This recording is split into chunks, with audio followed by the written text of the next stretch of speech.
پر انہوں نے کر لی۔ پھپھو کی محبت اور خلوص پر تو اسے کوئی شک نہیں تھا۔ بچپن میں ہی اس کے ذہن میں پھپھو کا ایک بہت ہی ملنسار اور محبت کرنے والی خاتون کا امیج بنا تھا۔ حالانکہ ابو کی زندگی میں وہ پنڈی بہت کم آئی، اتنے برسوں میں شاید 2 مرتبہ، لیکن وہ فون ان لوگوں کو باقاعدگی سے کرتی تھیں۔ چاہے امی کو ان کا فون کرنا اچھا لگتا ہو یا نہیں، وہ فون پر ان لوگوں کی خیریت پوچھنا کبھی نہیں بھولتی تھیں۔ ابو کے انتقال کے بعد جب وہ پنڈی آئیں اور ان لوگوں کے پاس کافی دنوں تک رہیں، تب انہیں قریب سے دیکھنے کا موقع ملا۔ اپنے تمام رشتہ داروں میں اسے پھپھو ہی وہ واحد ہستی نظر آئیں جن کا چہرہ دکھ اور غم کی تصویر بنا تھا۔ ان کا رونا ایسا تھا جیسے انہوں نے واقعی کوئی بہت عزیز ہستی کھو دی ہو۔ ان دنوں میں اسے ان کے وجود کی نرمی اور محبت نے بہت متاثر کیا۔ انہوں نے شکوہ اور شکایت کی کوئی پٹاری نہیں کھولی، امی پر کوئی طنزیہ جملے نہیں کسے، بلکہ اس مشکل میں انہیں اپنی طرف سے ہر طرح کا تعاون اور یقین دلایا۔ ایئرپورٹ پر اسے لینے کے لیے عاصم بھائی آئے ہوئے تھے۔ وہ انہیں دور سے دیکھ کر ہی پہچان گئی تھی، حالانکہ وہ اس سے پہلے ان سے کبھی نہیں ملی تھی، صرف ان کی تصویر ہی دیکھ رکھی تھی۔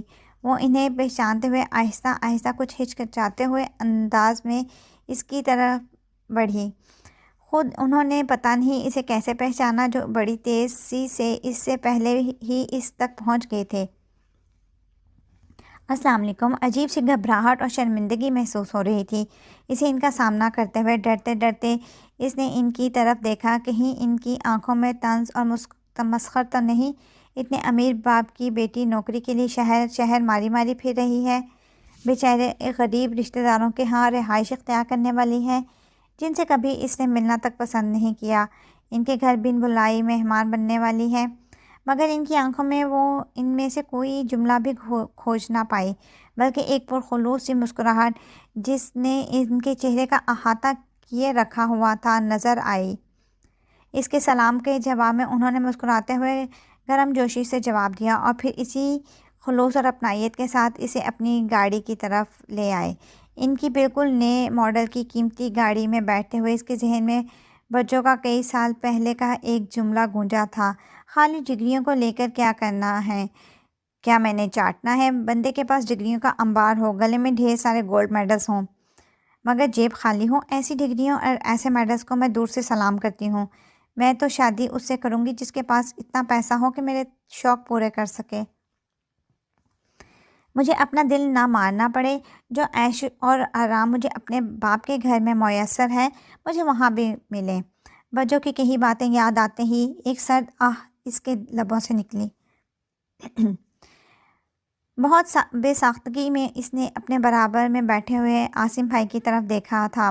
کتنے ہینڈسم اور ڈیسنٹ سے تھے وہ، جتنے ہینڈسم تھے وہ جتنے ہینڈسم وہ ان سے تصویروں میں لگے تھے، اس سے کہیں بڑھ کے خوبرو وہ تھے۔ غیر شعوری طور پہ وہ ان کا جلال بھائی کے ساتھ موازنہ کرنے لگی تھی۔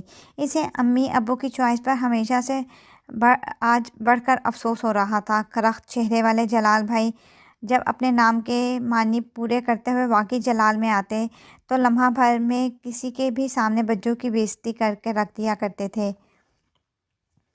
ویسے بیوی بچوں کے ساتھ بہت اچھی طرح بڑی محبت سے رہتے تھے۔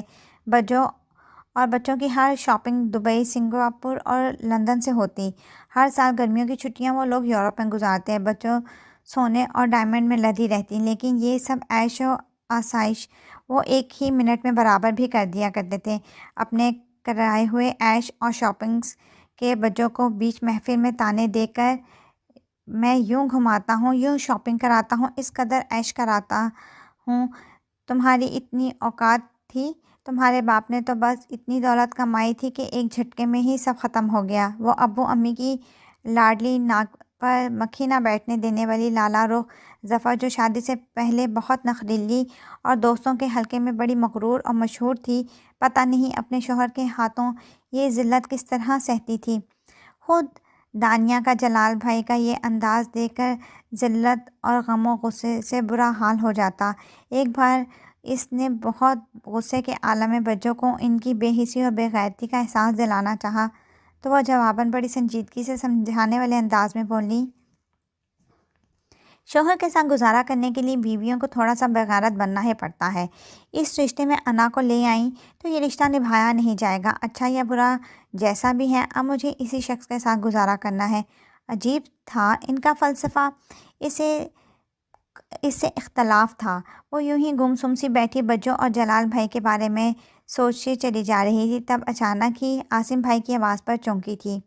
وہ اس سے کچھ کہہ رہے تھے، اپنے ذہن سے سب سوچوں کو جھٹکتے ہوئے وہ ان کی طرف متوجہ ہوئی۔ گاڑی بہت انجانے اور نئے نئے راستوں سے گزرتی ہوئی اس نہایت ہی عالی شان مکان کے خوبصورت سے پورچ میں جا رکی تو اس مکان کی خوبصورتی اور مکینوں کے ذوق کو سراہتی ہوئی گاڑی سے اتری۔ پھپھو شاید اس کی آمد کے انتظار میں گیٹ کی طرف ہی دھیان لگائے بیٹھی تھیں، جو فوراً ہی داخلی دروازے کھولتی تیزی سے درمیانی راستہ عبور کرتے پورچ میں آئی تھیں۔ آ گئی میری بیٹی، ہمیشہ ہی کی طرح والہانہ انداز لیے پھپھو اس کے وجود میں سے وہی پیاری سی سانسوں کو معطر کر دینے والی خوشبو آ رہی تھی جو ہمیشہ اسے مسحور کر دیا کرتی۔ وہ اس کا ہاتھ تھام کر اندر آ گئیں۔ ردا، انہوں نے بھابھی کو آواز دی جو غالباً کچن میں تھیں۔ ان کی آواز سنتے ہی وہ فوراً لاؤنج میں آئی۔ کیسی ہو دانیہ؟ پھپھو کے تعارف کروانے پر انہوں نے مسکراتے ہوئے اس کی طرف ہاتھ بڑھایا۔ نرم و نازک سے سراپے والی خوبصورت سی ردا عاصم کو اس نے بہت غور سے دیکھا۔ پھپھو اسے گھر کے باقی افراد کی عدم موجودگی کی بابت بتا رہی تھیں۔ سمین ابھی کالج سے نہیں آئی، داؤد اور تمہارے انکل بھی شام میں گھر آئیں گے۔ آپ کو بھی میری وجہ سے اپنے آفس سے جلدی اٹھنا پڑ گیا ہوگا، اس نے اپنے بالکل سامنے صوفے پر بیٹھے عاصم بھائی سے شرمندہ سے لہجے میں کہا، ایسے جیسے اپنی وجہ سے ان کا وقت ضائع کروا دینے پر نادم ہو رہی تھی۔ وہ ابھی اس کی اس پرتکلف سی بات کے جواب میں کچھ بول بھی نہ پائے تھے کہ بھاگتے دوڑتے دو بچے آگے پیچھے لاؤنج میں داخل ہوئے۔ عاصم بھائی کی طرف جاتے جاتے وہ دونوں اسے دیکھ کر ٹھٹک کر رکے اور پھر فوراً ہی اس کے پاس آگے۔ السلام علیکم، آپ دانیہ پھپھو ہیں نا؟ لڑکی نے اس سے پوچھا تھا۔ اس نے مسکراتے ہوئے سر ہلا دیا اور پھر اس کے سلام کا جواب دے کر بولی، تم میرال ہو اور یہ شارم ہے، آپ کو ہم لوگوں کے نام کیسے پتہ چلے؟ وہ حیران ہوتی اور حیرت سے ہنس پڑی۔ پھپھو، عاصم بھائی اور بھابھی بھی اس کی گفتگو پر مسکرا رہے تھے۔ مجھے تو یہ بھی پتہ ہے کہ تم دونوں کون سے اسکول میں پڑھتے ہو اور کون سی کلاسز میں پڑھتے ہو۔ اس نے ہاتھ پکڑ کر ان دونوں کو اپنے پاس بٹھا لیا۔ بھئی اگر کھانا کھلا رہی ہو تو جلدی سے کھلا دو ورنہ میں پھر چلوں، عاصم بھائی نے بھابھی سے کہا تو وہ جلدی سے واپس کچن میں چلی گئیں۔ کھانے کے بعد وہ پھپھو اور بھابھی کے ساتھ بیٹھ کر باتوں میں مصروف تھی کہ سمین بھی آ گئی۔ سمین کو اندر آتا دیکھ کر بھابھی بولی، وہ بہت تھکے ہوئے انداز میں صوفے پر بیٹھ گئی۔ پھپھو، عاصم بھائی اور بھابھی کے برخلاف وہ اس کے ساتھ بہت ہی روکھے اور خوش سے انداز میں ملی۔ چہرے پہ ہلکی سی خیر مقدمی مسکراہٹ لانے کی بھی اس نے زحمت گوارا نہیں کی۔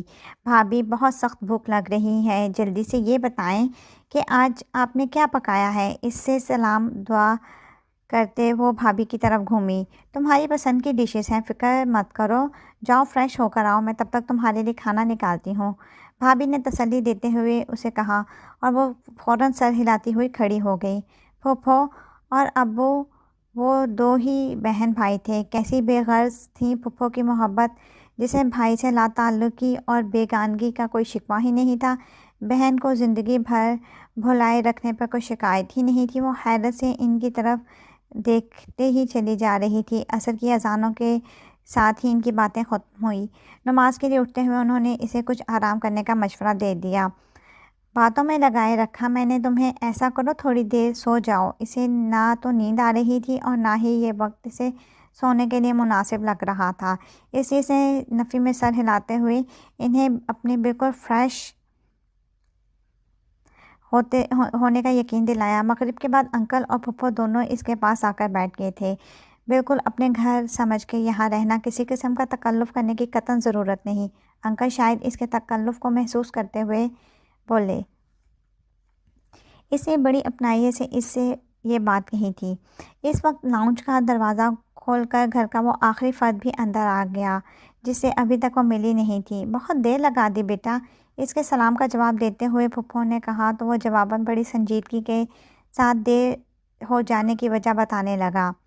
وہ اندر آتے ہی اسے دیکھ چکا تھا، لیکن اس نے از خود اس کے ساتھ ہائے ہیلو کرنے کی ضرورت نہ سمجھی۔ پھپھو کے تعارف کروانے پہ بہت رسمی اور ہلکی سی مسکراہٹ، صرف اتنی کہ اس میں کسی قسم کی گرم جوشی اور اپنائیت ظاہر نہ ہو، چہرے پہ لاتے ہوئے اس نے دانیہ سے سلام اور دعا کی اور پھر معذرت کرتا ہوا اپنے کمرے میں چلا گیا۔ آفس میں پہلا دن ویسا ہی گزرا جیسے وہ توقع کر رہی تھی۔ کام کی نوعیت سمجھتے اور ساتھ کام کرنے والوں کا تعارف حاصل کرتے جن کے انڈر میں اسے کام کرنا تھا، وہ بہت ہی اصول پسند، سخت مزاج اور پروفیشنلزم میں انتہائی حدوں تک یقین رکھنے والے انسان نظر آ رہے تھے۔ آفس کی طرف سے پک اینڈ ڈراپ کی کوئی سہولت نہیں تھی، لیکن اس کے بعض کولیگز نے اپنے طور پر آفس آنے جانے کے لیے وین لگوائی ہوئی تھی۔ اس نے اپنے لیے بھی اسی میں آنے جانے کا بندوبست کروا لیا تو بڑا سکون محسوس ہوا۔ کم از کم ایک پریشانی تو دور ہوئی۔ گھر واپسی پر پھپھو کا اپنے لیے محبت بھرا تشویش انداز اسے اجنبی فضاؤں میں اپنائیت کا بھرپور احساس دلا گیا۔ وہ اس کی جاب کے بارے میں، وہاں کے ماحول کے بارے میں، کولیگز کے رویے کے بارے میں ایک ایک بات پوری تفصیل سے پوچھ رہی تھی۔ وہ ماں سے دور مگر ماں کی طرح اپنے لیے فکر مند ہونے والی ہستی کو پا کر بہت خوش تھی۔ آنے والے چند دن اس نے اس گھر کے ماحول کے مطابق خود کو ڈھالنے اور آفس میں کام سمجھنے میں گزار دیے تھے۔ آفس جاب اس کے لیے نئی بات نہیں تھی، اس لیے تھوڑی سی کوشش کے بعد خود کو وہاں پر ایڈجسٹ کرنے میں کامیاب ہو گئی، مگر حیرت تو اسے اس بات پر تھی کہ پھپھو کے گھر میں جو وہ یہ سمجھتی تھی کہ وہ رہ ہی نہیں پائے گی، تو اس کا یہ خیال بالکل غلط ثابت ہوا تھا۔ اس کے گھر کا ماحول اور ان کے گھر کے ماحول سے بالکل مختلف تھا، لیکن پتہ نہیں کیا بات تھی، اسے ان کے گھر کی ہر بات اچھی لگ رہی تھی۔ ان سب گھر والوں کی آپس میں ایک دوسرے سے محبت، پھپھو کی اپنے شوہر اور بچوں سے محبت، وہ کسی NGO اور کسی سوشل ورک کے غم میں مبتلا نہیں تھیں، اپنے گھر کی فکر چھوڑ کر وہ معاشرے کو سدھارنے کی فکر میں نہیں پڑتی تھیں۔ ان بہن بھائیوں کی آپس میں محبت، عاصم بھائی کی اپنی بیوی اور بچوں سے محبت، وہ پیسہ کمانے کی دھن میں اس حد تک مگن نہیں ہو گئے تھے کہ اپنی فیملی کو نظر انداز کر دیتے۔ اسے محسوس کیا تھا کہ اس گھر میں پیسے کی اہمیت سے کسی کو انکار نہیں، لیکن اسے اس حد تک اہمیت دینے کے لیے تیار نہیں تھے کہ رشتوں پر اسے ترجیح دے دیتے۔ اپنے گھر میں کب اس نے یہ ماحول دیکھا تھا؟ ساری زندگی ابو کو دولت بڑھانے اور آگے سے آگے بڑھنے کی فکر کرتے دیکھا تھا۔ وہ بزنس جو ابتدا میں انہوں نے بہت ہی چھوٹے پیمانے پر شروع کیا تھا، آہستہ آہستہ اسے پھیلاتے چلے گئے۔ اس کے معاملے میں امی ابو میں زبردست ہم آہنگی تھی۔ وہ لوگ کوئی ہمیشہ سے ہی اس شان و شوکت سے نہیں رہ رہے تھے۔ اس کے پیچھے قسمت کے ساتھ ساتھ ابو کی یہ خوبی بھی تھی کہ وہ پیسہ کمانا جانتے تھے، لوگوں سے رابطے کیسے بڑھانے ہیں، کن لوگوں سے ملنا ہے فائدہ مند ہے اور کن لوگوں سے ملنا بے فائدہ ہے۔ یہی عادت امی کی بھی تھی۔ جیسے جیسے ان کا اسٹیٹس اونچا ہوتا چلا گیا، وہ اپنے تمام پرانے ملنے والے اور دوستوں کو چھوڑتے چلے گئے۔ ان کے گھر میں آئے دن گیٹ ٹوگیدرز ہوا کرتی تھیں، بہانے بہانے سے گھر پہ پارٹیز ارینج کی جاتی تھیں اور ان پارٹیز میں چن چن کر ان تمام کاروباری دوستوں کو مدعو کیا جاتا تھا جسے کسی بھی طرح کا فائدہ اٹھانے کی امید تھی۔ انہیں نئے زمانے کے ساتھ چلنے کے تمام انداز آتے تھے۔ ایمانداری اور اصول کو وہ کتابی باتوں سے زیادہ اہمیت نہیں دیتے تھے۔ دیکھتے ہی دیکھتے چند ہی سالوں میں وہ کہاں سے کہاں پہنچ گئے تھے، سوائے اپنے سگے بہن بھائیوں کے۔ امی کسی کم حیثیت آدمی سے ملنا ہرگز پسند نہیں کرتی تھیں۔ ان بہن بھائیوں سے نے اسی ماحول میں پرورش پائی تھی، لیکن اس بات پر پتہ نہیں کیوں اس کا کوئی اثر نہیں ہوتا تھا۔ وہ دوستی کرتے وقت کبھی مقابل کے اسٹیٹس کی طرف دھیان نہیں دیتی تھی، حالانکہ بجو اس معاملے میں بالکل امی اور ابو جیسی سوچ رکھتی تھیں۔ امی اور بجو کو اس سے بہت سی شکایتیں تھیں، پتہ نہیں وہ کس پر پڑی تھی۔ اسے ملازمین کے ساتھ برابری کے درجے پہ بات کرتا دیکھ کر امی کا بلڈ پریشر ہائی ہو جاتا تھا۔ بجو اس کی غریب پروری کا مذاق اڑایا کرتی تھیں۔ بعض دفعہ کئی دن ہو جاتے ابو کو ان لوگوں کے ساتھ بیٹھ کر کھانا کھائے ہوئے۔ اسے یہ بات اچھی نہیں لگتی تھی۔ اس کا دل چاہتا تھا وہ ان لوگوں کے ساتھ بیٹھ کر باتیں کیا کرے، ساتھ کھانا کھایا کریں۔ وہ کبھی ایسی کسی خواہش کا اظہار کرتی بھی تو امی جھٹ اس سے ٹوک دیتی تھیں، بہت ضروری ڈنر میں شرکت کرنا ہے۔ تمہارے ابو کو پتہ ہے وہاں کون کون آیا ہوگا؟ اس قسم کے ڈنرز کو تو کسی بھی قیمت پر نہیں چھوڑنا چاہیے۔ ہنس کی چال چلنے کی کوشش کرتے وہ اپنا اثر ہی بھول گئی تھیں۔ اپر کلاس کی بیکمات والے تمام شوق انہوں نے اختیار کر لیے تھے۔ کرسٹلز اور ڈائمنڈز کی باتیں، دبئی کے شاپنگ مالز کی باتیں، سوشل ورک اور مظلوم عورتوں کو ان کے حقوق دلوانے کی باتیں۔ پھوپھو ہمیشہ ان لوگوں سے فون پر رابطہ رکھا کرتی تھیں۔ کبھی ابو گھر پر ہوتے تو ان سے بھی بات کر لیتی، ورنہ اگر کوئی اور فون اٹینڈ کر کے بعد میں میسیج دیتا تو انہیں کبھی اس بات کے لیے وقت ہی نہیں ملتا تھا کہ ان سے فون پر بات کریں یا کوئی جوابی کال کریں۔ وہ شاید اس حد تک مادہ پرست ہو گئے تھے کہ اپنی سگی بہن سے ملتے ہوئے بھی ان کے ذہن میں یہی بات تھی کہ اسے ملنے سے کیا فائدہ۔ ایک کالج پروفیسر کی بیوی سے ملنے میں امی کو کوئی فائدہ نظر نہ آتا تھا، نہ ابو کو، لیکن وہ بھائی سے یقیناً بہت محبت کرتی تھیں، جو کبھی اس کے رویے پر ناراض نہ ہوئی تھیں۔ اسی طرح ہر دوسرے تیسرے مہینے فون کر کے بھائی بھاوج اور بچوں کی خیریت معلوم کیا کرتی تھی۔ امی نے انہیں کبھی کوئی اہمیت نہیں دی تھی، مگر ایک روز جب وہ اپنے اعلیٰ تعلیم یافتہ مگر کنگلے بیٹے کا رشتہ ان سے مانگ لینے کی جسارت کر بیٹھیں تو امی خود بچوں بھی سخت طیش میں آ گئیں۔ پھپھو نے فون پر ابو سے رشتے کی بات کی تھی۔ یہ اچھا شارٹ کٹ نکالا ہے، سوچا ہوگا ماموں اتنا مالدار ہے تو میرے بیٹے کی تو زندگی بن جائے گی۔ خود کے میاں میں تو کوئی گٹس تھے نہیں، ساری زندگی حلال حرام کرتے پروفیسری کرتے گزار دی۔ اب بھائی سے محبت کا ڈرامہ رچا کر بیٹے کا مستقبل سنوارنے کی تدبیر کی جا رہی ہے۔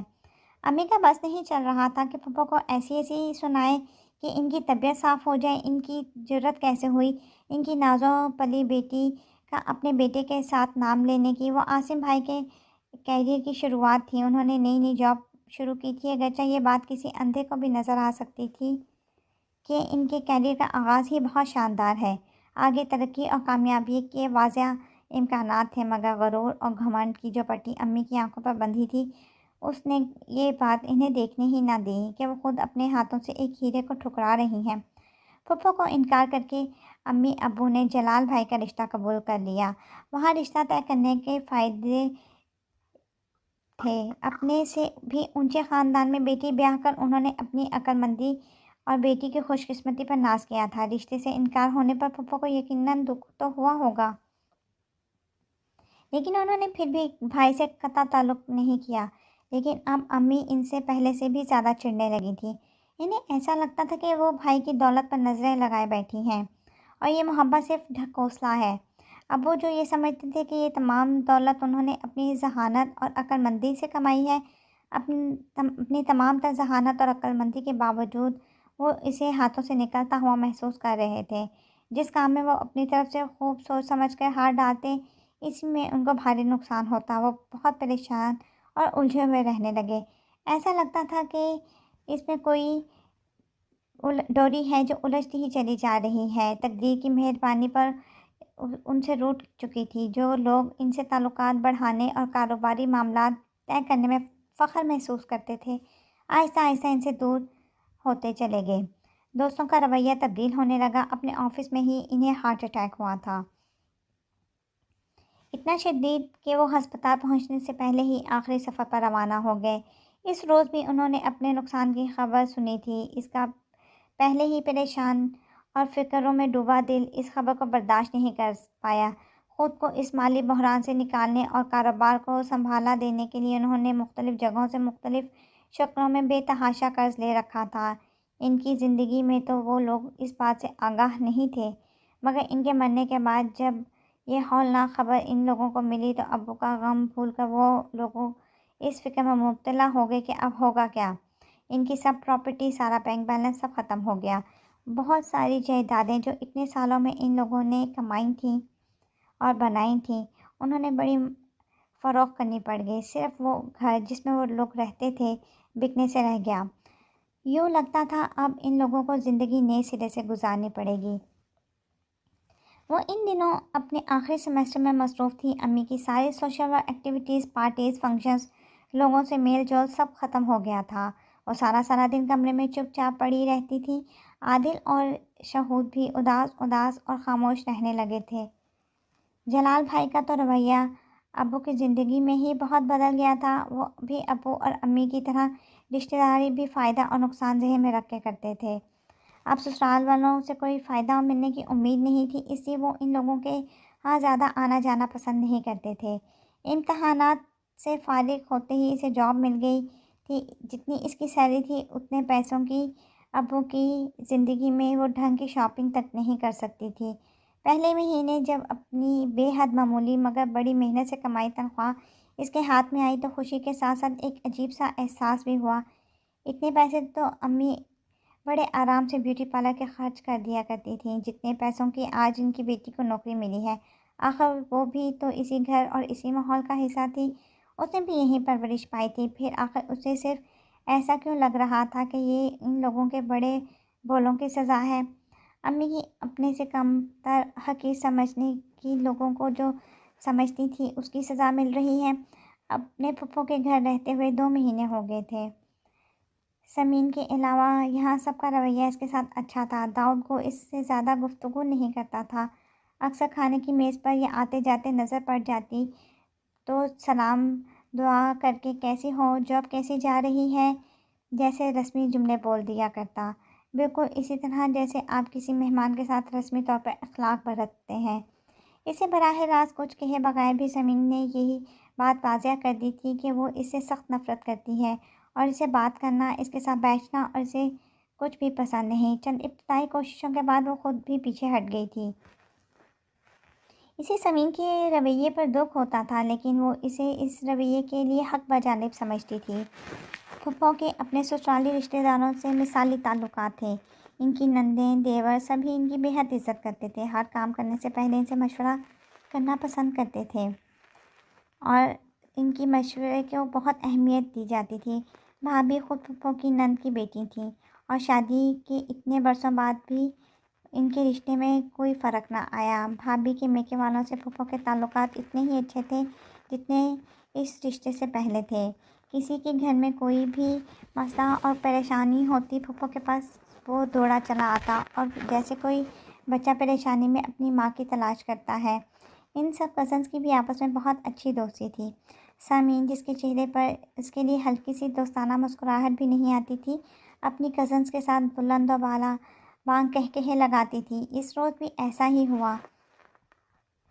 پھپھو کے گھر دیور کا گھر ان سے اگلے ہی بلاک میں تھا۔ ان لوگوں کا ایک دوسرے کے گھر بہت آنا جانا تھا۔ اس روز سمین اپنی دونوں کزنس کے ساتھ لان میں بیٹھی باتیں کرتی ہوئی سموسوں اور چائے سے لطف اندوز ہو رہی تھی۔ چھٹی کا دن تھا، بالکل فارغ بیٹھ کر ٹی وی دیکھتی وہ بے تحاشا بور ہو رہی تھی۔ گلاس ڈور سے اس پار لان میں باتیں کرتی وہ لوگ اسے صاف نظر آ رہی تھیں۔ زندہ دلی ہنسی کہے لگاتی ہوئی یہ کزنس اسے بڑے غور سے دیکھ رہی تھیں۔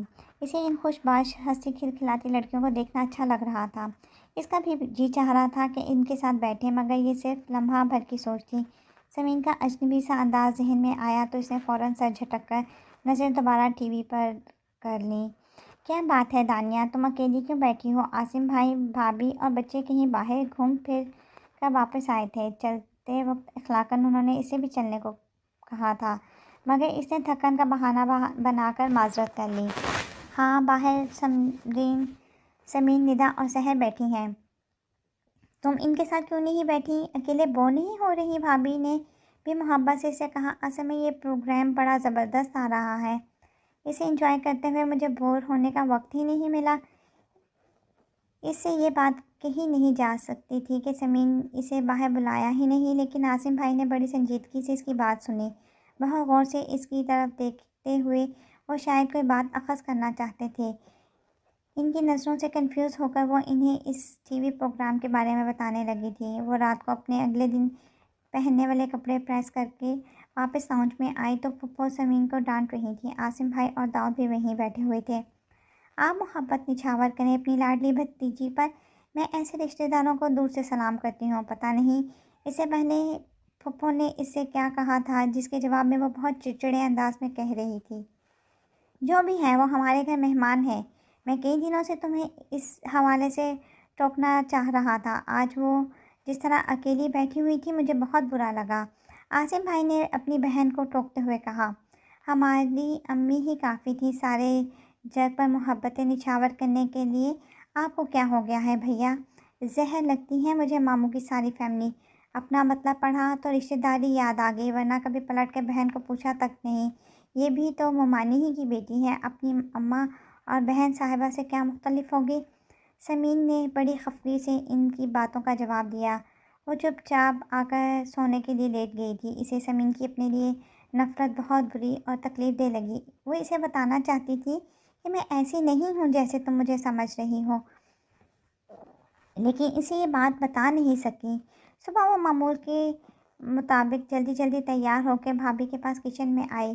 مجھے بتائیں کیا کام ہے؟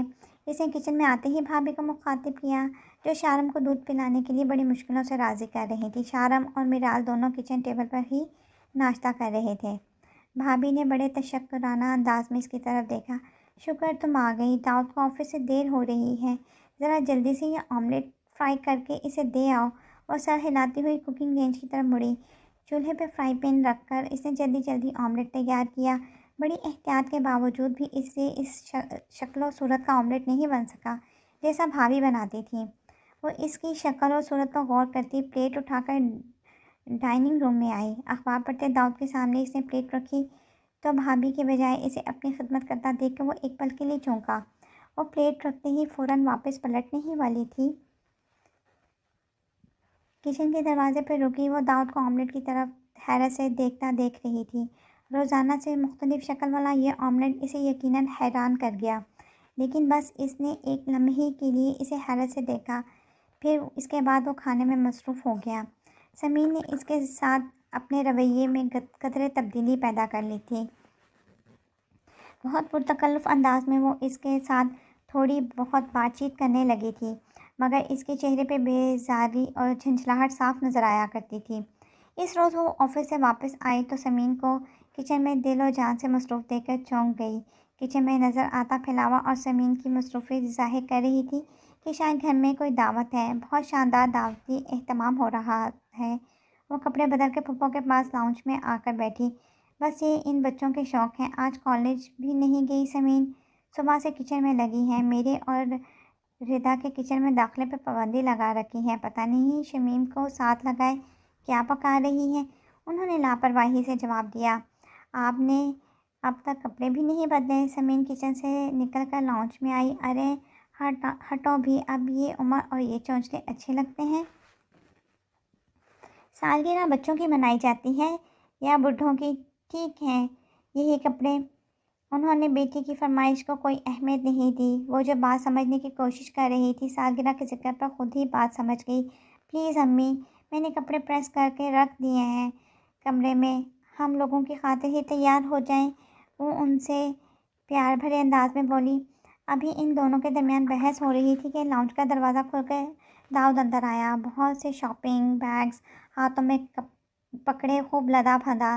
سنبھالو انہیں، اس نے سمین کے سارے تھیلے پکڑائے تھے۔ وہ کھڑے کھڑے ہی تمام تھیلے چیک کرنے لگی۔ شکر آپ کیک لے آئے داؤد بھائی، میں یہی سوچ رہی تھی کہ آج تو میں نے کیک بیک نہیں کیا، اگر آپ کیک لانا بھول گئے تو مزہ نہیں آئے گا۔ سمین نے گویا اطمینان کا سانس لیا، کیک لانا تو میں بھول ہی نہیں سکتا، بڑی یاد سے صبح ہی آرڈر کرتا ہوا گیا تھا۔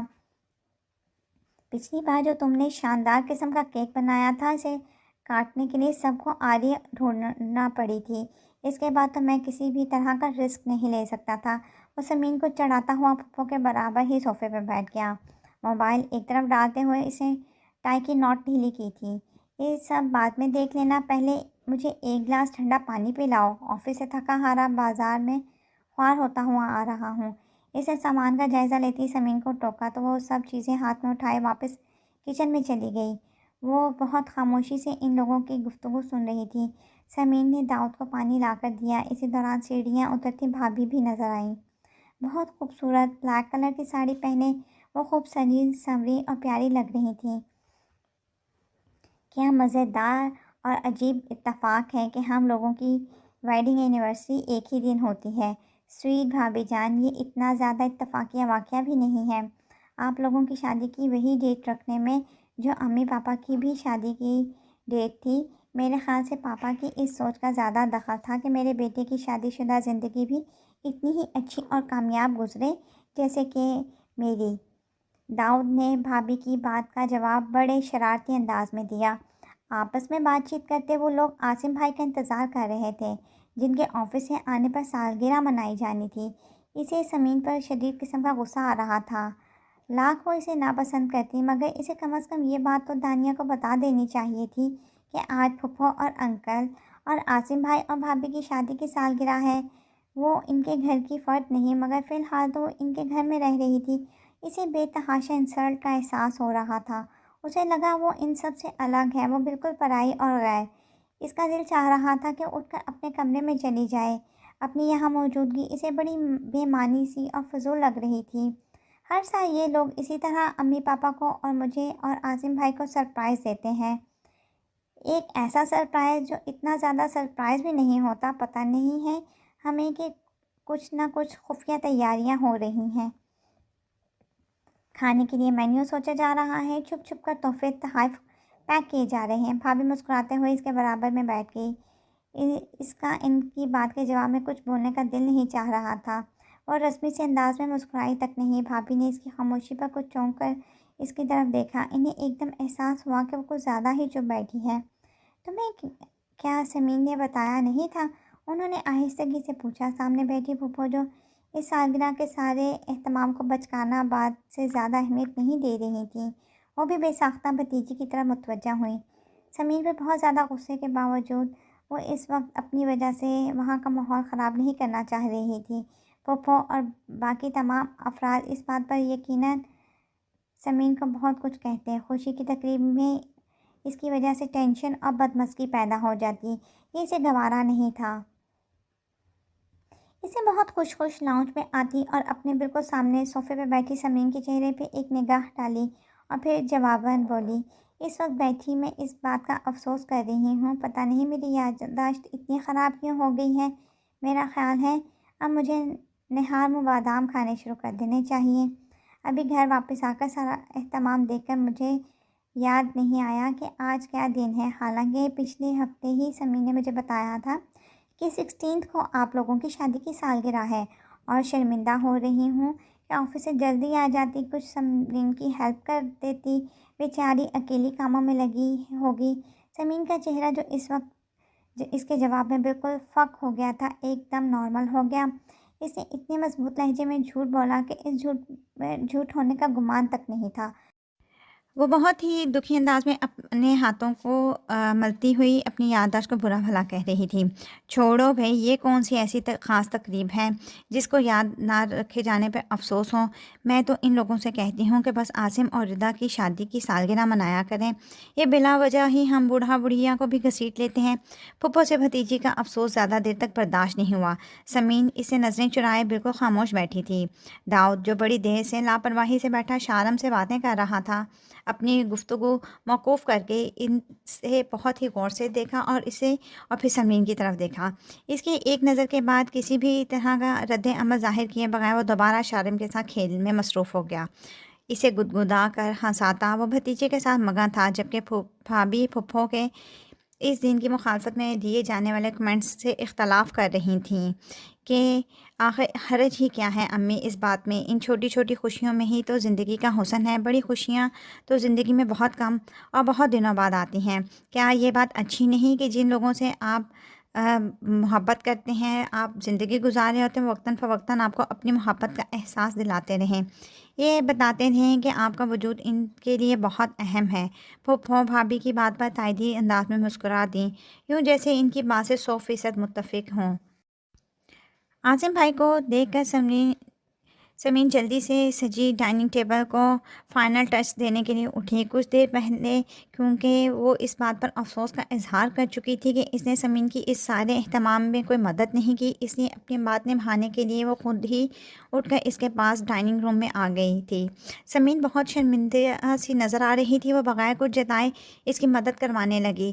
سب کے ساتھ مل کر اس گھریلو سی تقریب میں شرکت کرتی وہ خود کو اس ماحول کا حصہ ثابت کرنے کے لیے پوری کوشش کر رہی تھی، ورنہ در در حقیقت اس کا دل یہاں سے بھاگ جانے کو چاہ رہا تھا۔ آئی ایم سوری دانیہ، مجھے آپ کو یہ بات نہیں بتا دینی چاہیے تھی۔ وہ سونے کے لیے لیٹ رہی تھی جب سمین اس کے کمرے میں آئی کہ مجھے آپ کو پہلے ہی سالگرہ کی باتیں بتا دینی چاہیے تھی۔ وہ آج کی بات پر سمین سے بہت بری طرح متنفر ہو گئی تھی۔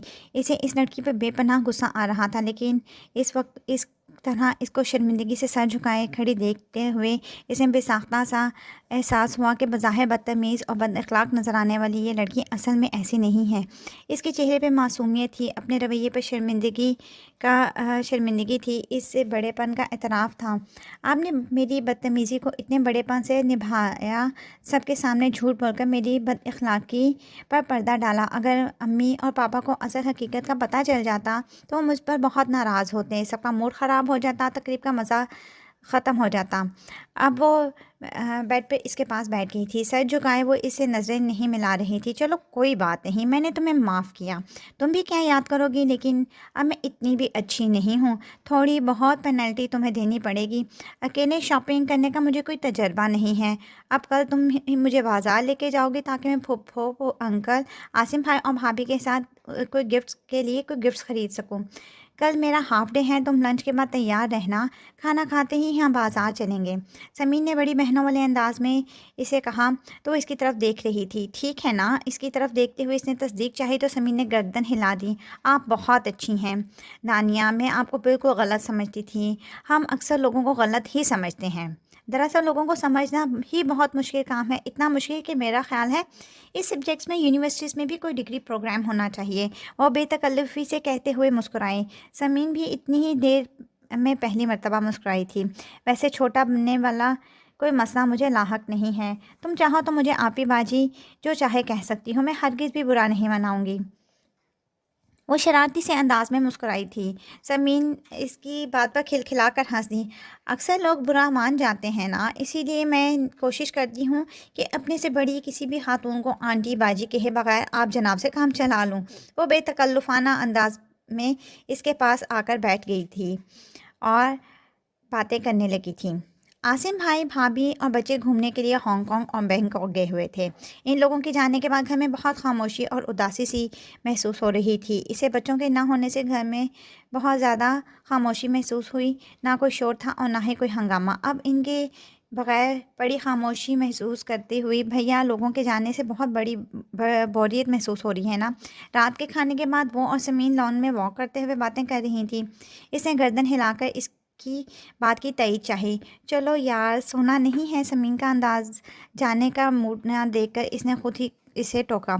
وہ اس کے جمائی لینے اور اندر جانے کی بات پر چڑ گئی۔ آج تو ویکینڈ ہے، آج بھی آپ جلدی سوئیں گی؟ وہ اس کے جلدی سونے کی عادت پر ناراض نظر آ رہی تھی۔ سونے کو تھوڑی کہہ رہی ہوں، اندر چلنے کو کہہ رہی ہوں، کمرے میں بیٹھ کر ٹی وی دیکھیں گے اور ساتھ میں باتیں کریں گے۔ وہ اس کی ناراضگی کے خیال سے سونے کا خیال ملتوی کرتے ہوئے کہنے لگی۔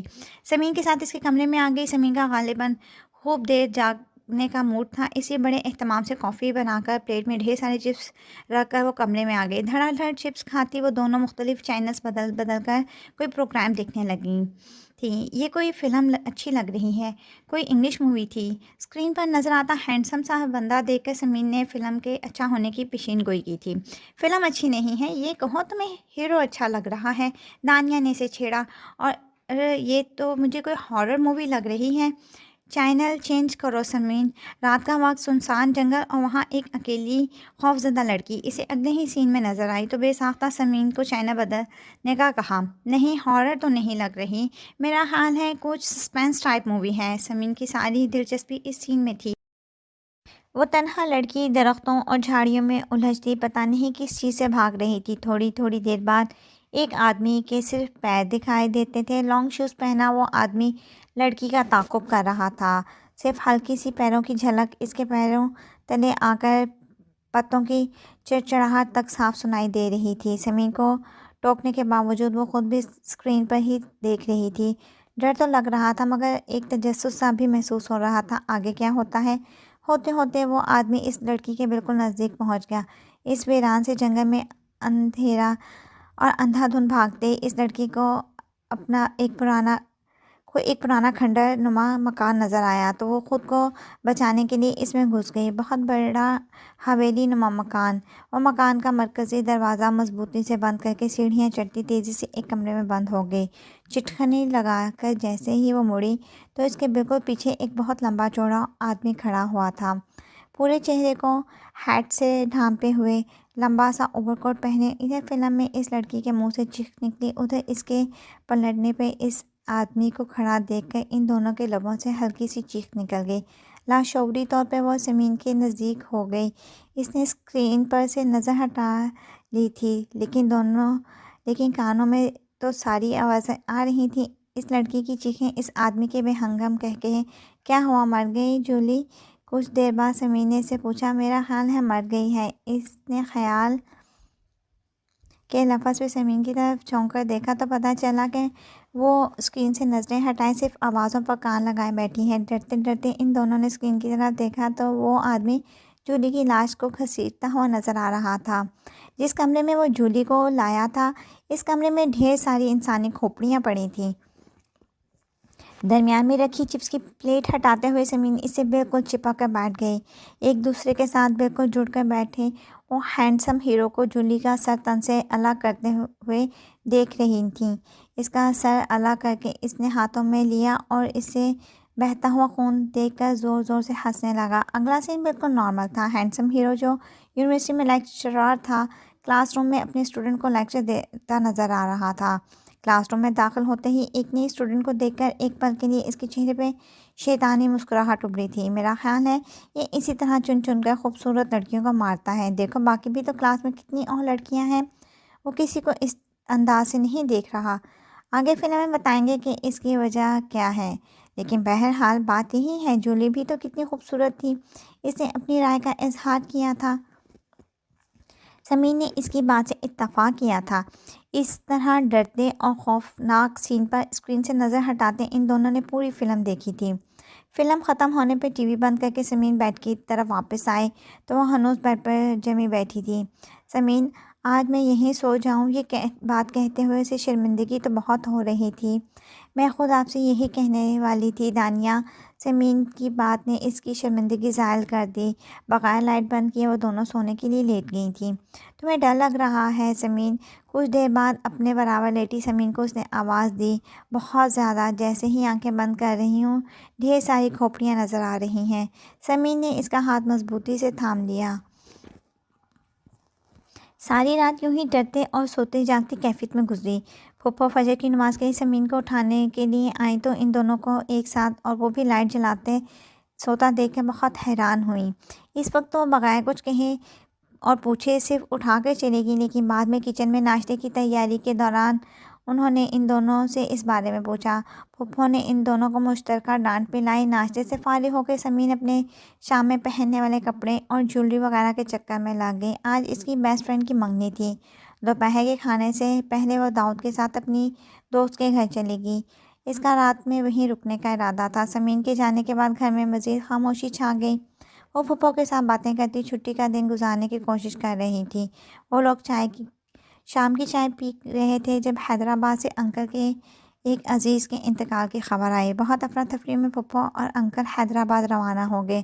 رات میں کھانے کی میز پر صرف وہ اور داؤد تھے۔ آپس میں ہلکی پھلکی باتیں کرتے انہوں نے کھانا کھایا۔ کافی لاؤں آپ کے لیے؟ سمین روز رات میں داؤد کو کافی بنا کر دیتی تھی۔ آج وہ نہیں تھی تو اس نے اخلاقاً داؤد سے پوچھا۔ اگر زحمت نہ ہو تو پلیز۔ لاؤنج کی طرف جاتے ہوئے داؤد نے اسے جواب دیا۔ وہ کافی بنا کر لائی تو داؤد نے اس کے ہاتھ سے کپ لے کر شکریہ کہتا ہوا صوفے پر سے اٹھ گیا تھا۔ بہت دنوں سے اپنی میز نہیں دیکھی میں نے، اس وقت فرصت ہے، میرا خیال ہے یہ کام کر ہی ڈالوں۔ وہ اپنے یوں اٹھ جانے کی وجہ بتاتا ہوا لاؤنج سے نکل گیا۔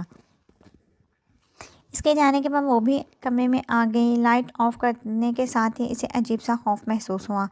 وہ خوف جو آج دن بھر میں ایک مرتبہ بھی محسوس نہیں ہوا، اس وقت محسوس ہو رہا تھا۔ کزن اپنا دھیان ہر طرف سے ہٹا کر وہ آیت الکرسی پڑھ کر سونے کی کوشش کرنے لگی۔ ایمان اسے لان میں کسی کے چلنے کی آواز آئی۔ پتوں کی چرچراہٹ بے ساختہ اٹھ کر بیٹھ گئی۔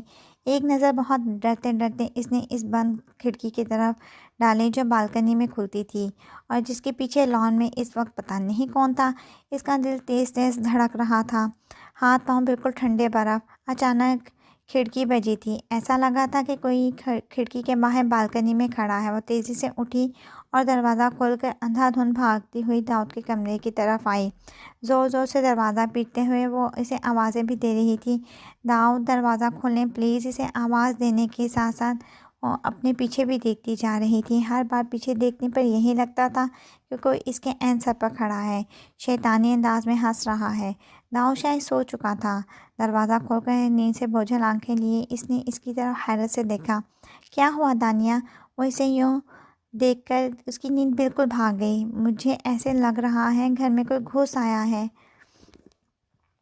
میں نے لان میں کسی کے چلنے کی آواز سنی ہے۔ پسینے میں نہاتی تھر تھر کانپتی وہ ہلکی سی آواز میں بولی۔ داؤد اس کی بات سنتے ہی تیزی سے کمرے سے باہر نکلا۔ وہ خود بھی اس کے پیچھے پیچھے آئی۔ اسے لاؤنج میں آ کر بے دھڑک دروازہ کھولنے کا ارادہ کرتا دیکھ کے وہ تیزی سے اس کے پاس آئی۔ اس طرح سے تو ایک دم باہر مت نکلیں، اگر واقعی کوئی ہوا اور اس کے پاس اسلحہ بھی ہوا۔ پھر اس نے داؤد کا ہاتھ پکڑ کر روکا۔ اس نے ایک نظر دانیہ کے خوفزدہ چہرے پر ڈالی اور پھر اس کا ہاتھ ہٹاتا ہوا باہر نکل گیا۔ صرف لان کا ہی کیا، اچھی طرح ہر طرف کا جائزہ لینے کے بعد اندر آیا۔ کوئی نہیں ہے، یوں ہی تمہیں وہم ہوا ہے۔ لاؤنج کا دروازہ واپس بند کر کے وہ سیڑھیاں چڑھنے لگ گیا۔ وہ بھی سست قدموں سے اس کے پیچھے پیچھے سیڑھیاں چڑھ رہی تھی۔ داؤد اپنے کمرے کی طرف بڑھ گیا، جبکہ وہ ابھی بھی اپنے کمرے کی طرف نہیں آ پا رہی تھی۔ کمرے کا دروازے کے باہر سے وہ کمرے کی طرف جانے لگی۔ کمرے کا دروازہ کھولتے کھولتے وہ پھر سے رک گئی۔ وہاں لان میں مجھے کہاں ڈھونڈ رہی تھی؟ میں تو یہاں بیٹھا ہوں۔ اسے ایسے لگا جیسے ہی وہ دروازہ کھولے گی اسے وہ سامنے ہیٹ والا منہ چھپاتا بیڈ پر بیٹھا نظر آئے گا۔ وہ بے ساختگی سے الٹے قدموں بھاگتی داؤد کے پاس آئی۔ اسے یوں دوڑ کر اپنی طرف آتا دیکھ کر وہ کمرے میں جاتا جاتا رک گیا۔ اب کیا ہوا؟ اس بار اس کے لہجے میں واضح جھنجھلاہٹ اور خوف تھی۔ مجھے ڈر لگ رہا ہے۔ بغیر شرمندہ ہوئے وہ اسے یہ اطلاع دے رہی تھی۔ کس چیز سے ڈر لگ رہا ہے؟ دیکھ تو لیا ہے میں نے سب طرف، کوئی نہیں ہے، جاؤ آرام سے سو جاؤ۔ شاباش۔ اس نے بڑی مشکلوں سے اسے اپنے آپ کو بدلحاظ ہونے سے روکا، ورنہ اس کی ان حرکتوں پر اسے ٹھیک ٹھاک غصہ آ رہا تھا۔ نہیں، میں اپنے کمرے میں نہیں جاؤں گی۔ وہ اس سے پہلے اس کے کمرے میں گھس گئی۔ مجھے پلیز یہاں پر بیٹھا رہنے دیں۔ وہ اس کے چہرے پر نظر آتی برہمی اور ناگواریت کو دیکھتے ہوئے التجائیہ لب و لہجہ اختیار کر گئی تھی۔ آخر تمہیں کس چیز سے ڈر لگ رہا ہے؟ اس کی آنکھوں میں نظر آتے آنسو دیکھ کر اس نے اپنے لہجے کو سختی کم کی۔ مجھے پتا ہے کہیں بھی کوئی نہیں ہے، یہ سب میرا وہم ہے، لیکن پھر بھی مجھے ڈر لگ رہا ہے۔ وہ صوفے پر بیٹھ گئی تھی۔ داؤد لائٹ آن کرتا سامنے بیڈ پر بیٹھ گیا۔ اصل میں کل میں نے اور سمرین نے ایک ہارر مووی دیکھی تھی، شاید اس کا اثر ہے ابھی تک۔ وہ بہت شرمندگی سے لہجے میں سر جھکا کر صحیح بات بتانے لگی۔ داؤد نے اس کی بات سن کر شاید منہ ہی منہ میں لا حول ولا قوت کہا تھا۔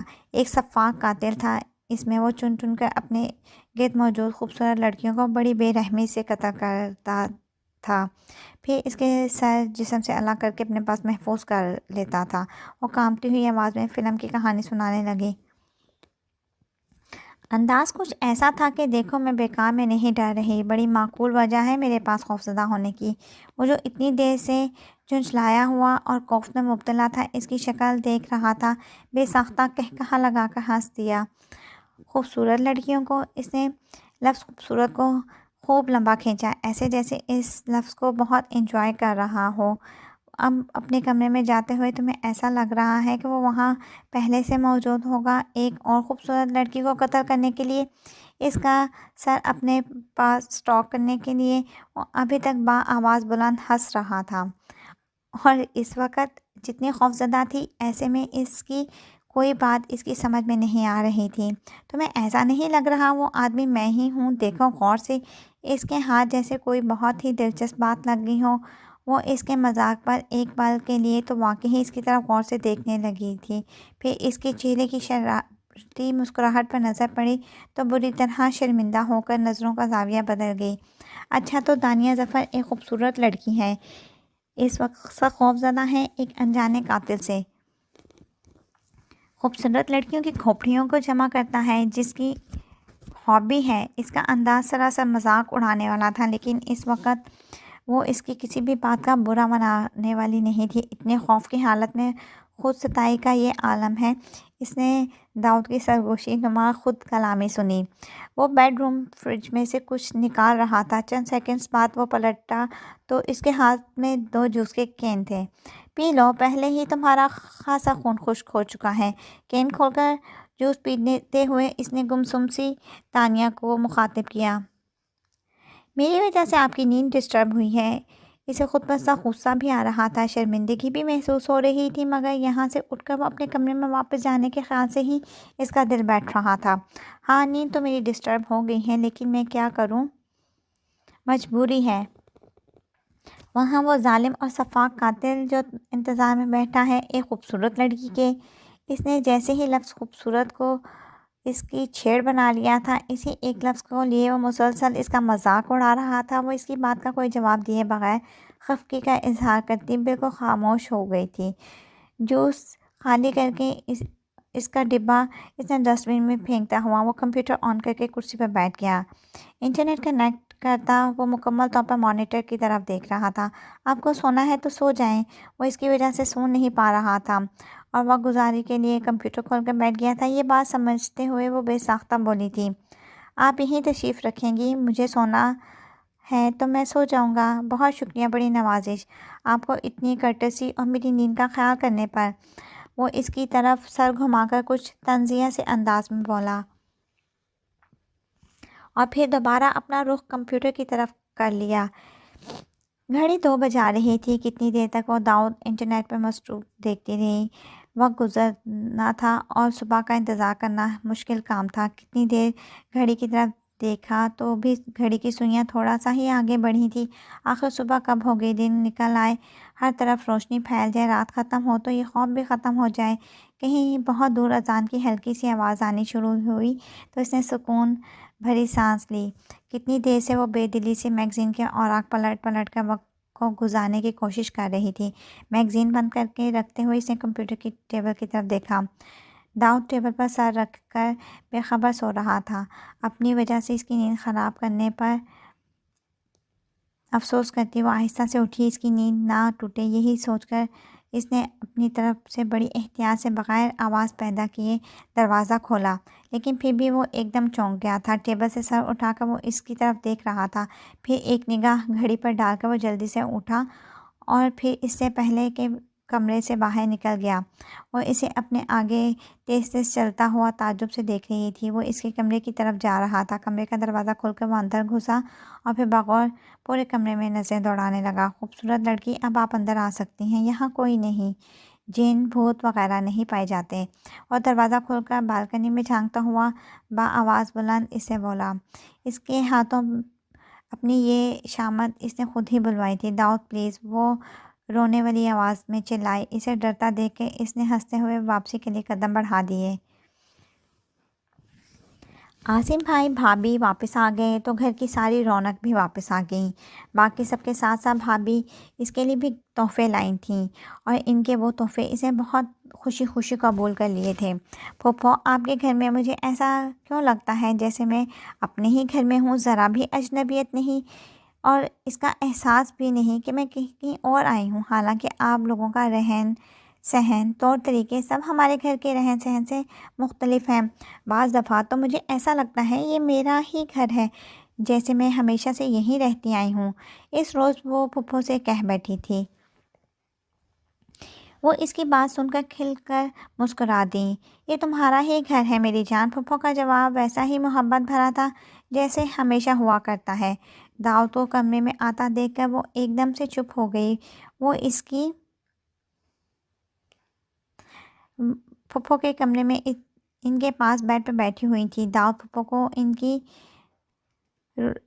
دوا دینے کے لیے آیا تھا۔ دوا پکڑا کر وہ جس سنجیدگی سے آیا تھا اسی سنجیدگی سے فوراً چلا بھی گیا۔ اسے اپنی یہ جذباتی سی باتیں داؤد کے سن لینے پر بہت برا محسوس ہوا۔ یہ رافعہ کیا تم لوگوں کی فرسٹ کزن ہے؟ اس نے سمین سے پوچھا۔ فرسٹ کزن تو نہیں ہے تو کچھ دور کی رشتہ داری، مجھے تو سیدھے سادے رشتے ہی مشکل سے سمجھ آتے ہیں۔ اتنے دور کے اور الجھے ہوئے رشتے تو میرے سر سے گزر جاتے ہیں۔ سمین نے اوون آن کرتے ہوئے اس کی بات کا جواب دیا۔ چھٹی کا دن تھا اور سمین کا اچانک ہی چکن پیٹس بنانے کا موڈ بن گیا تھا۔ وہ بھی اس کی مدد کرانے کے لیے کچن میں آ گئی تھی۔ کام کرتے کرتے اس نے سمین سے اس کی صبح سے گھر آئی ہوئی کزن کے بارے میں دریافت کیا، جس سے آج وہ پہلی مرتبہ ملی تھی۔ سی اے کر رہی ہے نا؟ پچھلے 4 گھنٹوں سے وہ اسے جس خلوص سے پڑھا رہے ہیں، اس کے بعد شک کی کوئی گنجائش رہ تو نہیں جاتی، ورنہ کوئی اور ہو تو چڑھ ہی جائے کہ چھٹی کا ایک دن ملا ہے۔ اس نے سمین کی بات کا سنجیدگی سے جواب دیا۔ بات تو آپ صحیح کہہ رہی ہیں، اور یہ بات تو خیر مجھے معلوم ہی ہے کہ داؤد بھائی کو ڈرپوک قسم کی لڑکیاں زہر لگتی ہیں۔ مجھے اکثر ڈانٹتے ہیں، انہیں بولڈ اور نڈر لڑکیاں اچھی لگتی ہیں۔ کچن میں کام ختم ہو چکا تھا، وہاں سے فارغ ہو کے وہ دونوں لاؤنج میں آ کر بیٹھ گئیں۔ مغرب سے کچھ دیر پہلے رافعہ واپس گئی تھی۔ اسے رخصت کر کے داؤد عاصم بھائی کے ساتھ لان میں بیٹھا ہوا تھا۔ وہ پھپھو کے ساتھ ان کے کمرے میں بیٹھی باتیں کر رہی تھی جب بھاگتی دوڑتی سمین کمرے میں آئی۔ چلیں دانیہ، آپ بھی، داؤد بھائی ہم لوگوں کو بڑی زبردست سی آؤٹنگ کرانے کے لیے لے جا رہے ہیں۔ میں، میرال اور شارم مہمانوں میں وہ سب بہت پرجوش نظر آ رہی تھی۔ ہم شامل ہوں گے۔ جلدی اٹھیں، ایسے موقع روز روز نہیں آتے، میرا موڈ نہیں ہو رہا سمین، تم لوگ چلے جاؤ۔ اس کی دعوت پر اس نے سنجیدگی سے انکار کیا۔ اس کا انکار سنتے ہی سمین کا موڈ بگڑنے لگا تھا۔ اتنا اچھا ہم نے تفریح کا پروگرام بنایا ہے اور آپ نخرے کر رہی ہیں، چلے نا، بہت مزہ آئے گا۔ وہ اسے ہر قیمت پہ ساتھ لے کے جانا چاہ رہی تھی، جبکہ اس کا اس وقت کہیں جانے کا دل نہیں چاہ رہا تھا۔ چلی جاؤ دانیہ، تھوڑی سی تفریح تو زندگی میں ہونی چاہیے، روز تو وہی گھر، آفس اور آفس سے گھر والا روٹین ہوتا ہے تمہارا۔ پھپھو کا یہ محبت بھرا انداز وہ ٹال نہیں سکی۔ اسے اٹھتا دیکھ کے سمین خوش ہو گئی۔ آپ ساتھ نہیں جاتی تو مجھے بالکل مزہ نہیں آتا۔ وہ اس کی محبت اور خلوص پر مسکرا دی تھی۔ ایسی کیا خاص بات ہے مجھ میں؟ وہ اس کے ساتھ کمرے سے باہر نکل آئی۔ خاص اور عام کا تو مجھے نہیں پتہ، لیکن بس آپ مجھے بہت اچھی لگتی ہیں۔ آپ پوز نہیں کرتی، سادگی سے رہتی ہیں۔ بننے بنانے اور پوز کرنے والے لوگوں کے ساتھ میری 2 منٹ نہیں بنتی۔ وہ دونوں پوش میں آ گئیں۔ داؤد، میرال اور شارم گاڑی میں ان لوگوں کا انتظار کر رہے تھے۔ آپ بتائیں کہاں چلیں؟ سمین نے اگلی سیٹ سے گردن موڑ کر اسے مخاطب کیا۔ جہاں سب کا موڈ ہے وہیں میرا اپنا کہیں جانے کا موڈ نہیں، اس نے آہستگی سے جواب دیا۔ اب میری وجہ سے بغیر موڈ کے آ ہی گئی ہیں تو تھوڑا سا انجوائے کر لیں۔ سمین نے اسے بے نیازی پہ غصہ آ گیا۔ مشکل ہے بہت تم لوگوں کا کسی ایک جگہ پر متفق ہونا۔ میرا خیال ہے میں خود ہی یہ کام کر لوں۔ اب لانگ ڈرائیو ہوگی اور ڈنر ہوگا، اور وہ بھی میں اپنی مرضی کی جگہ پر کرواؤں گا۔ داؤد نے ان لوگوں کی بحث و تکرار پر چڑھ گیا۔ کھانے کے بعد بھی ان لوگوں کا فوراً گھر واپسی کا ارادہ نہیں تھا۔ گاڑی میں بیٹھ کر یوں ہی ڈرائیو کرتے وہ لوگ باتیں کرتے میوزک سے لطف اندوز ہو رہے تھے۔ میرال اور سمین اپنی اپنی پسند کے گانوں پر جھگڑا کر رہے تھے۔ فاخر کا دیوانہ لگے گا، نہیں نہیں ابرار کا۔ سمین بالکل بچی بنی اس کے ساتھ جھگڑ رہی تھی۔ ڈرائیو کرتے کرتے داؤد نے بیک ویو مرر سے دانیہ پر ایک نظر ڈالی۔ اس جھگڑے سے بے نیاز وہ کھڑکی سے باہر پتہ نہیں کیا دیکھ رہی تھی۔ کچھ سوچ کر ایک شرارتی سی مسکراہٹ اس کے چہرے پر آئی۔ سمین، یہ جو الٹے ہاتھ پر جھاڑیاں نظر آ رہی ہیں، پتہ ہے یہاں پچھلے ہفتے ایک لڑکی کی سرکٹی لاش ملی ہے۔ سمین لاش، اور وہ بھی سرکٹی لاش کا ذکر سن کر سارے جھگڑے بھول بھائی کی طرف متوجہ ہو گئی۔ بہت ڈھونڈا پولیس نے، مگر اس کا سر کہیں بھی نہیں ملا۔ اس سے بہت چپکے سے ایک نظر پیچھے ڈالی۔ وہ خاموش تو آپ بھی بیٹھی تھی، مگر بے نیازی اور لا تعلقی والا انداز ختم ہو گیا تھا۔ آپ نے اخبار میں پڑھی ہوگی یہ خبر؟ سمین نے بڑے خوفزدہ انداز میں پوچھا۔ اخبار میں آئی ہوگی شاید یہ خبر، لیکن میں نے اسے اخبار میں نہیں پڑھا۔ میرے ایک کولیگ کی جاننے والی وہ لڑکی، مجھے تو ان کے ذریعے بات پتہ چلی، پنڈی سے کراچی آئی ہوئی تھی جاب کے لیے بیچاری۔ سب کہہ رہے تھے کہ شاید وہ قاتل پنڈی سے ہی پیچھا کرتا ہوا اسے کراچی تک آیا ہے۔ سمین اس نادیدہ لڑکی کے قتل پر افسوس کا اظہار کر رہی تھی، جبکہ اس نے داؤد کو بیک ویو مرر میں اپنی طرف دیکھتا ہوا دیکھ لیا تھا۔ اسے دوبارہ کھڑکی سے باہر دیکھنے میں ہی لگ گئی۔ وہ میرال کے ساتھ کمپیوٹر کے سامنے بیٹھی ہوئی تھی۔ دانیہ اس کے ساتھ آ کر بیٹھی اور اسے بہت پرفیکٹ طریقے سے کھٹاکھٹ کی بورڈ پر ہاتھ چلاتے دیکھا تو دھنگ رہ گئی۔ وہ ماؤس کو ہاتھ لگائے بغیر ہر کام بورڈ کے ذریعے کر رہی تھی۔ تم مجھ سے کیا سیکھو گی؟ تمہیں تو خود سب آتا ہے، اس نے ستائشی انداز میں کہا۔ اس وقت دروازہ کھول کر داؤد اندر داخل ہوا۔ کیا کام ہو رہا ہے؟ اتنی توجہ کے ساتھ وہ مانیٹر پر نظریں دوڑاتا ہوا پوچھ رہا تھا۔ چاچو، میں دانیہ پھپھو سے سافٹ ویئر ڈاؤن لوڈ کرنا سیکھ رہی ہوں۔ انہیں انٹرنیٹ کے بارے میں اتنی ساری چیزیں آتی ہیں۔ میرال نے گردن گھما کر معصومانہ سے انداز میں اس کی بات کا جواب دیا۔ وہ اس سے لا تعلق سی مانیٹر کی طرف دیکھتی کی بورڈ کے ساتھ مصروف تھی۔ کچھ ہمیں بھی سکھا دیجیے، اس مشین کے بارے میں تھوڑا سا فیض ہم بھی حاصل کر لیں، کچھ تو فائدہ ہو اتنی ذہین فتین کزن کے ہونے کا۔ دونوں ہاتھ میز پر رکھے وہ براہ راست اس کی آنکھوں میں دیکھتا ہوا بولا۔ مجھے مفت میں ٹیوشنز پڑھانے کا شوق نہیں ہے۔ بہت بے ساختہ یہ بات اس کے منہ سے نکلی تھی، اور منہ سے نکلی اس بات پر جو محظوظ سی ہنسی اس کے چہرے پہ نظر آئی اس نے اسے اچھا خاصا نروس کر دیا تھا۔ وہ یوں مسکرایا تھا گویا کوئی بہت ہی دلچسپ بات سن لی ہو۔ اپنے بے سوچے سمجھے بولے اس جملے پہ اسے خود ہی طنز اور جیلسی کی بو آئی تھی۔ مفت نہیں، میں فیس دوں گا۔ تم سے یہ امید بھی نہیں کی جا سکتی کہ رشتہ داری کا کوئی لحاظ رکھو گی۔ وہ جیسے اس کے چہرے پہ پھیلتے شرمندگی بھرے تاثرات کو جی بھر کے انجوائے کرنے لگا۔ میرال یوں ہی تعریف کر رہی ہے، مجھے اتنا کچھ خاص نہیں آتا۔ اس نے اپنی جان چھڑانی چاہی۔ سمین کو اسٹڈی میں آتا دیکھ کے اس نے سکون کا سانس لیا۔ رات گئے تک وہ اپنی اس فضول سی فکرے پر خود کو لعنت ملامت کرتی رہی۔ دل ہی دل میں خود سے عہد کرتی رہی کہ آئندہ وہ کم بولا کرے گی۔ داؤد کے سامنے تو خاص طور پر۔ ضرورت سے زیادہ ذہین اور اسمارٹ لوگوں سے اسے ویسے ہی ڈر لگتا تھا۔ ایسے لوگوں کے سامنے خود کو چھپانا بڑا مشکل ہو جاتا ہے۔ اسے ایسا لگا کہ اس روز ڈنر کے لیے جب وہ لوگ گئے تھے تب بھی وہ سارا وقت اس کی فیس ریڈنگ کرتا رہا تھا۔ اگلے روز ابھی اسے آفس سے آئے زیادہ دیر نہیں گزری تھی تب ہی فون کی بیل بجی تھی۔ اسے فون اٹینڈ کیا تو دوسری طرف رافعہ تھی۔ میں رافعہ بول رہی ہوں، داؤد ہیں؟ وہ اسے یہ جواب دینے ہی والی تھی